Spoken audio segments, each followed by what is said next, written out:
Good morning, AWS, and welcome back to the first morning brief of the year. This episode is sponsored by Influx Data, the creators of InfluxDB. InfluxDB is like Amazon TimeStream, except it hasn't been teased as vaporware for over a year. It shipped. You can buy it today, or you can use it for free, given that in addition to their hosted option, they also offer an open source version that is actually open source. Influx is the de facto time series database you're probably using if you need a time series database. For more, visit influxdata.com, and my thanks to them for sponsoring this ridiculous podcast. Now, we had a bit of a light week last week, given the joy that was the New Year holiday. Let's see what we came out with from the wide world of Amazon. Amazon Aurora is available in the AWS Americas Sao Paulo region. Usually, to see the Aurora, you have to go way closer to the poles than that, so that's a fun treat for our closer to the equator friends. Amazon Lex achieves ISO compliance. That's right, after many years of waiting, you can now burn Amazon Lex to a CD-ROM. There are more enhancements and new enhancements for moving data between Amazon FSx for Lustre and Amazon S3. Now, I'm sure this is all well and good, but I'd bet a not small sum that I can come up with a more Byzantine system that gets the data from A to B, ideally involving both Route 53 and CloudWatch logs, because that's the kind of broken that I am. Security Hub releases updates and additions to the AWS Security Finding Format, ASFF. Make your own joke about that name, but what really irritates me is that all these things that they've listed have terrible capitalization. AWS with only the A capitalized, same story with KMS, only the K is capitalized. Looking at things like IAM and SQS with only the initial letter that's capitalized is awful. Yet CloudFront, the C and the F are capitalized. Why? Because God is dead, Nietzsche was right, and I hate the capitalization of every single thing that they've added. That is my linguistic rant of the day. No, I'm not apologizing. Amazon QuickSight launches new analytical functions, Athena Workgroup and Presto VPC connector support. That is just the latest in a very long list of QuickSight improvements. At this rate, I'm going to have to give QuickSight another try soon if I can manage to stomach the laborious sign-up process, by which I of course mean its absolutely craptastic integration with IAM. Data deduplication, user storage quotas, and other recently launched administration features are now available on all Amazon FSx file systems. Yeah, these are features that came out in November, and they're awesome except for the fact that they only applied to file systems that were created on or after November 20th. Apparently, delete all of your file systems and data that they contain and then start over to use these new features was not quite as customer obsessed as AWS prefers to be, so they begrudgingly have retrofitted this functionality to existing file systems. Now, you know someone out there has already replaced all their file systems and just finished in time for this release. Let's pour one out for that poor person this week. You can secure AWS Elemental Media Package Live endpoints using CDN authorization. Finally, a way to avoid doing an end run around a CDN and having people get your data directly, but not for the video on demand parts that most folks actually care about protecting. This is just for live workflows. That's not quite as useful as most people would like them to be.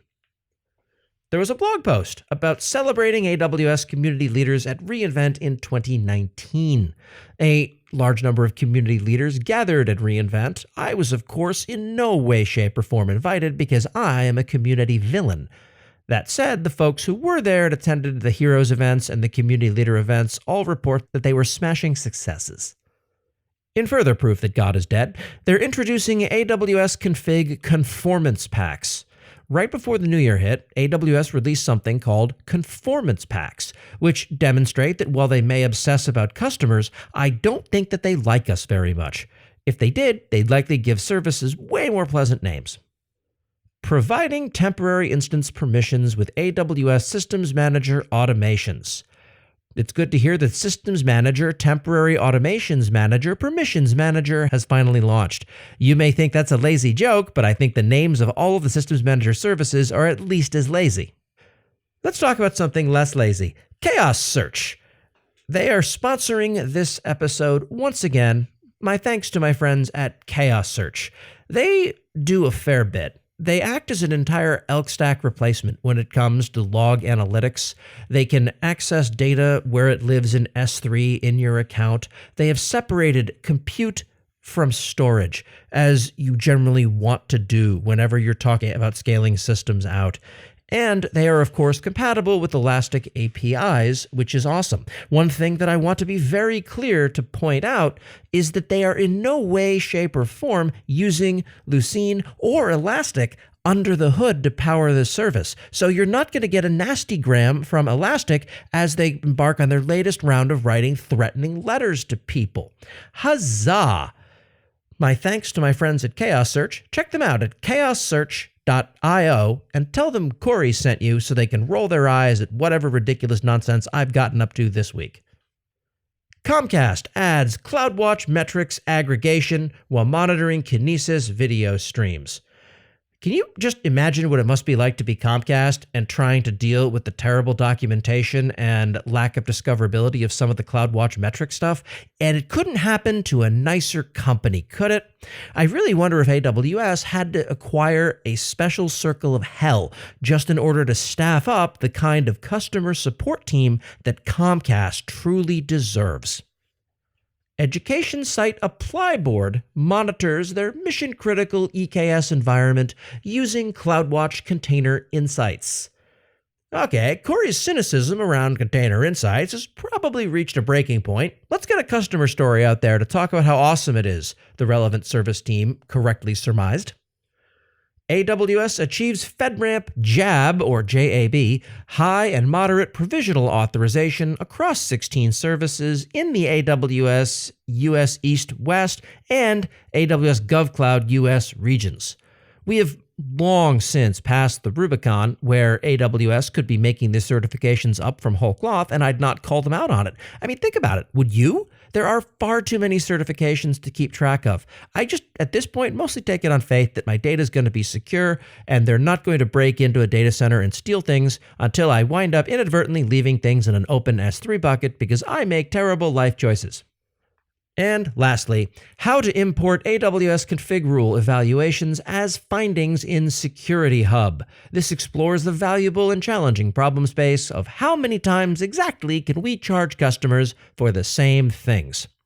And as mentioned, that was a light week. There really wasn't much else, given that even Amazon apparently takes a day off now and again. My thanks to Influx and Chaos Search for sponsoring this podcast. I am cloud economist Corey Quinn, fixing AWS bills here in San Francisco or wherever I happen to find them. If you're interested in learning more, visit lastweekinaws.com, and I will talk to you next week. If you've enjoyed this podcast, please leave a 5-star review on Apple Podcasts. If you've hated this podcast, please write an insulting email to Apple asking why you can't leave a 6-star review on Apple Podcasts.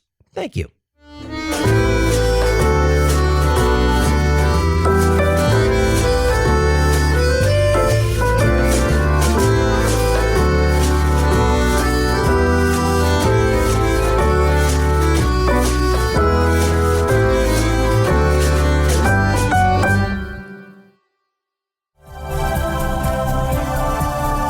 This has been a Humble Pod production. Stay humble.